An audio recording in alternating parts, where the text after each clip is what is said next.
और इस बीच महाराष्ट्र के स्वास्थ्य मंत्री राजेश टोपे का बड़ा बयान सामने आया। महाराष्ट्र में दोबारा लग सकता है लॉकडाउन। कोरोना की रफ्तार नहीं थमने पर पूरे महाराष्ट्र में कंप्लीट लॉकडाउन लगाया जा सकता है। लॉकडाउन के अलावा कोई विकल्प नहीं बचेगा, ये सरकार के स्वास्थ्य मंत्री कह रहे हैं। लॉकडाउन पर महाराष्ट्र सरकार जल्द फैसला लेगी।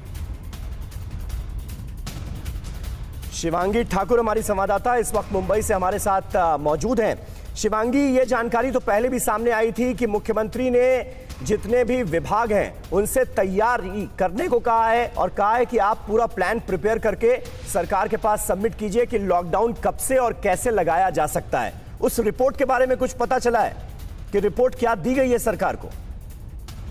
देखिए समीर, आपको बता दें कि साफ तौर पे जो प्लानिंग होती है लॉकडाउन को लेकर वो पूरी तरह से तैयारी हो चुकी है। अब बस इंतज़ार है। जैसे जैसे हम देख रहे हैं स्थिति बद से बदतर होती जा रही है, तो ऐसे में हमें अचरज में नहीं पड़ना चाहिए कि अचानक से महाराष्ट्र सरकार की ओर से ये ऐलान कर दिया जाए कि लॉकडाउन लगाया जा रहा है। हालांकि आपको बता दें, जो हमारे सूत्र हैं वो ये बताते हैं कि लॉकडाउन पहले की तरह नहीं होगा। एक लिमिटेड पीरियड ऑफ टाइम के लिए होगा, जिसमें देखा जाएगा कि ये जो कोरोना का संक्रमण है उसकी चेन जो है वो टूटती है या नहीं।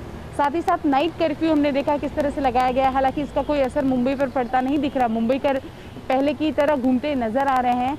ऐसे में कोई ना कोई सख्त कदम अब उठाने ही पड़ेंगे, क्योंकि रोजाना हम देख रहे हैं इतनी भारी संख्या में कोरोना के नए मामले सामने आ रहे हैं। हालांकि टेस्टिंग भी ज़्यादा हो रही है, वैक्सीनेशन की प्रक्रिया जो है वो भी बढ़ रही है, लेकिन महाराष्ट्र एक बार फिर से हॉटस्पॉट बना हुआ है और ऐसे में जल्द ही सरकार को कोई निर्णय लेना होगा, क्योंकि आम जनता से सहयोग की अपील तो की जा रही है, लेकिन लगता नहीं कि जनता की ओर से अपील मिल रही है। ऐसे में जनता को भी अब इंतजार करना होगा सरकार क्या कहती है, और साथ ही साथ बेड्स की जो सुविधाएं हैं अस्पतालों में उसको भी बढ़ाने के लिए शिवांगी, बार बार महाराष्ट्र सरकार की तरफ से ये हिंट दिया जा रहा है कि अगर इसी तरह से लापरवाहियां जारी रहीं तो कंप्लीट लॉकडाउन के फेज में जाना होगा। लोगों के मन में चिंताएं भी इस बात को लेकर हैं कि अगर कंप्लीट लॉकडाउन इस बार लगता है तो क्या अंतर्राज्यीय बस सेवा या फिर ट्रेन सेवा या फिर फ्लाइट ऑपरेशंस ये भी बंद किए जाएंगे क्या?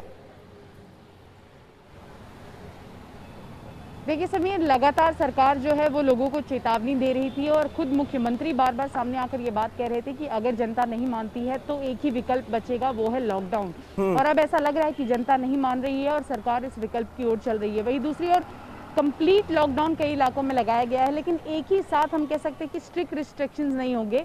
धीरे धीरे ये लॉकडाउन लगाया जाएगा, और अगर लगाया जाता है तो और फिर हम एक ही साथ सारे ट्रांसपोर्टेशन भी बंद नहीं किया जाएगा, क्योंकि आप देख सकते हैं चाहे वो एयर ट्रैवल हो, चाहे वो सड़क यात्रा हो, हर जगह पर जो दूसरे राज्यों से लोग यहाँ पर आ रहे हैं उनकी टेस्टिंग की जा रही है। रैंडम टेस्टिंग जगह जगह पर की जा रही है। तो ऐसे में यातायात को एकदम से बंद करने का कोई विकल्प अभी सरकार के पास नहीं है, वो नहीं कर सकते, लेकिन जरूर सख्त नियम जो है वो अब लागू किए जाएंगे। चलिए, बहुत बहुत शुक्रिया शिवांगी आपका इस ताजा जानकारी और